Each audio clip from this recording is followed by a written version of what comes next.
création du Fort Afrique. Alors le Fort Afrique, c'est l'acronyme du Forum africain pour les industries culturelles et créatives, dont la première édition se tient cette semaine à Dakar, à partir de mercredi jusque vendredi à 13 h. Le thème de cette édition 2023 est les ICC, donc les industries culturelles et créatives, un vecteur d'emploi pour la jeunesse, à quelles conditions? Les ICC, ça représente dans le monde environ 30 millions d'emplois, si l'on croit les statistiques officielles. Et c'est sans doute bien plus si on considère notamment en Afrique la part du secteur informel dans les ICC. Dans les prochaines années, la création d'emplois qu'il faut pouvoir assurer en Afrique représente à peu près 450 millions d'emplois. Et vous le savez, la jeunesse est importante en Afrique, contrairement à l'Europe d'où je viens. La population jeune est nombreuse, impatiente et a besoin de comprendre et de voir que dans ce secteur des ICC, la capacité de création d'emplois, elle est importante. Alors, autour de ce forum, de répondre à cette question, quelles sont les conditions pour favoriser la création d'emplois dans le secteur des ICC? On va s'interroger sur les politiques publiques et les instruments qui permettent d'améliorer le cadre pour accélérer la création d'emplois sur les ICC. On va s'interroger sur les instruments financiers qui permettent de créer de l'emploi dans les ICC. On va faire un focus sur la gastronomie pour montrer que la gastronomie, et notamment au Sénégal, vous le savez, depuis la reconnaissance fabuleuse de l'entrée au patrimoine mondial immatériel du Thiévoudienne, c'est un secteur qui est très dynamique. On va faire aussi un focus sur le cinéma qui permettra de montrer les liens et les coproductions qui existent déjà entre le Sénégal et la Belgique. On aura une session très importante qui va lancer les débats sur la formation. Quelles sont les formations qu'il faut pouvoir mettre en place si elles n'existent pas pour favoriser la création d'emplois pour les ICC. Et enfin, on va aussi discuter de la culture comme facteur de paix et de cohésion sociale. Alors je dois aussi vous annoncer qu'on est sold out. Ça c'est quand même une grande nouvelle, on ne pensait pas qu'on atteindrait le quorum de nos participants. On compte aujourd'hui plus de 1000 inscrits, en plus de nos partenaires, donc on s'attend quand même à un vrai succès populaire autour de ce forum, pour lequel l'accès d'ailleurs est gratuit. En parallèle de ce forum se tient la Pépite Academy. Alors la Pépite Academy, qu'est-ce que c'est? La Pépite Academy, c'est un accélérateur de talent. Et on a lancé la Pépite Academy au mois de mars cette année-ci, par un appel à candidature à travers tout le Sénégal sur 3 secteurs: le secteur de l'animation, le secteur de la gastronomie et le secteur du théâtre. On a reçu dans les délais plus de 60 candidatures éligibles que le jury est en train d'analyser scrupuleusement. Les finalistes seront annoncés à la fin de cette journée et puis ils seront invités à venir pitcher au Fort Afrique mercredi après-midi devant le jury international qui remettra les prix dans la session de clôture du forum le vendredi à 11 h 30. Alors les gagnants de cette Pépite Academy, ils vont recevoir un accompagnement donné par les structures partenaires de Fort Afrique, que sont l'ABEM IMI, l'ONG belge OVO, la USAID. On aura aussi Exchange, on aura une école supérieure d'art de la ville de Bruxelles qui va aussi offrir un accompagnement pour les gagnants, ainsi que le Théâtre du Châtelet et l'association Globe pour la partie théâtrale. Le but ici, c'est de se focaliser sur des accompagnements qui permettent d'avoir des résultats concrets. Pour ceux qui nous suivent un peu, en 2021, quand on a fait le forum de Dakar, on avait lancé cette Pépite Academy comme un nouvel instrument de boosting pour la jeunesse.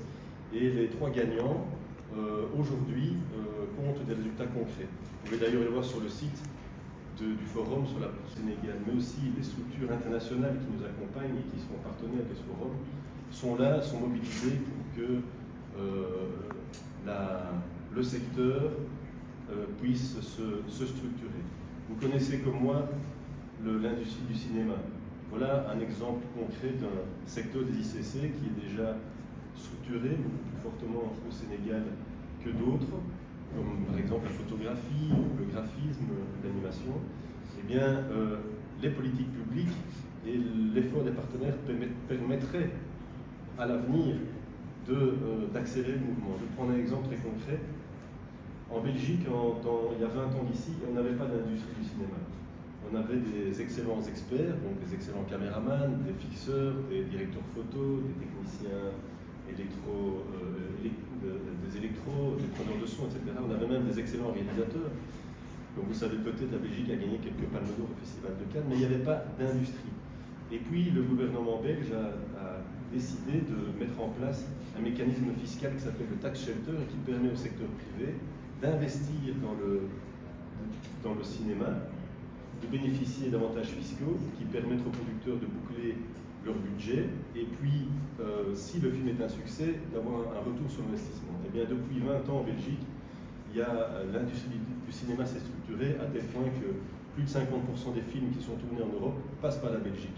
Ce qui veut dire que les écoles de formation dans le cinéma, elles sont remplies et que les techniciens qui sont souvent des indépendants, ils ne sont pas salariés à l'année, ont du boulot pendant toute l'année. Voilà un exemple très concret de sujets qui seront débattus et présentés pendant le Forum Afrique.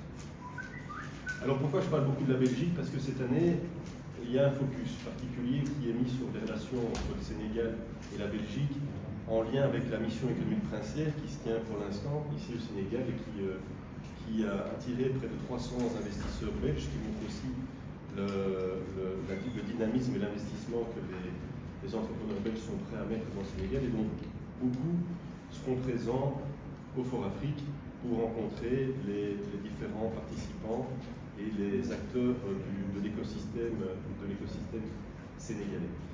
Je dois dire aussi un mot sur les organisations internationales étrangères qui seront présentes. Je vais mettre en avant peut-être quelques personnalités de premier plan qui vont nourrir les débats. Et puis je dirai un mot aussi sur les partenaires institutionnels sénégalais qui nous accompagnent depuis le début de ce projet. Vous aurez, les participants auront la chance d'écouter Caroline de Saint-Hilaire, qui est l'administratrice générale de l'Organisation internationale de la francophonie, et qui, cette organisation, a déjà des programmes structurants dans le secteur des ICT. Ce sera l'occasion pour elle de montrer ce qui se fait déjà. On aura aussi la chance d'accueillir Bill Sonneborn, qui est le directeur adjoint de IFC, International Financial Company, donc la compagnie financière internationale, qui est le bras armé de la Banque mondiale et qui s'apprête à annoncer des gros investissements dans le secteur des ICC. Vous savez sans doute que le directeur de cette agence internationale, c'est un Sénégalais. Et il a été évidemment très sensibilisé au thème du Forum Afrique. Ne pouvant pas être présent lui-même, il a demandé à Bill Sonneborn de se joindre à nous, et Bill Sonneborn prendra la parole dans 2 sessions, notamment la session liée au financement. Il y a aussi comme organisation étrangère la SACEM, donc la Société française des droits d'auteur, puisque les droits d'auteur sont évidemment un sujet très important dans le secteur des ICC. Comment faire aujourd'hui pour gagner sa vie avec des droits d'auteur? Il faut que le cadre légal puisse favoriser cela, il faut aussi que les mécanismes de certification des droits d'auteur puissent être mis en place et puissent être suivis. Et puis il y a tout ce défi du digital sur les droits d'auteur, notamment avec la mainmise, la domination, disons, des grandes plateformes, et puis l'évolution technologique comme le NFT, que vous connaissez peut-être, qui est ce token digital qui permet par exemple de certifier la propriété intellectuelle d'une œuvre d'art. Dans les institutions sénégalaises présentes et partenaires, il faut citer en premier lieu le ministère de la Culture et son Excellence le ministre Alousso, qui va présider la séance inaugurale. Il sera accompagné du ministre de l'Artisanat, du ministre de la Formation professionnelle, du ministre de la Jeunesse. ainsi que du ministre-président de la Fédération Wallonie-Bruxelles. La Fédération Wallonie-Bruxelles, c'est l'institution dans la partie francophone de la Belgique. Vous savez peut-être que la Belgique, c'est un pays compliqué, il y a deux langues, tout est un peu divisé par deux, mais c'est l'institution qui a comme compétence la culture et les ICC, et qui seront bien représentés au Fort Afrique. Et puis, l'ambassadeur de l'Union européenne au Sénégal, M. Jean-Marc Pisani, sera également présent, ainsi que le représentant du PNUD. Alors, le forum connaîtra sa séance inaugurale jeudi à 10h, et puis s'en suivront les sessions. Et avant cela, mercredi, commence déjà le village de l'économie créative, sur lequel seront présentés une vingtaine de stands qui montreront les projets créatifs qui sont portés par des institutions ici au Sénégal. Je pense par exemple, bien entendu, au ministère de la Culture via le FOPICA. Je pense par exemple à ENIC, qui est la coordination des instituts culturels européens avec le projet Créacen. Je pense aussi à Social Change Factory, qui ont tout un programme de renforcement de capacité sur les jeunes, notamment dans les ICC. Je pense aussi à 3FPT, je pense aussi à Sénégal numérique, et j'en oublie, mais vous avez toutes les informations dans le dossier de presse. Donc voilà, tracé en quelques grandes lignes, les grands axes du Fort Afrique.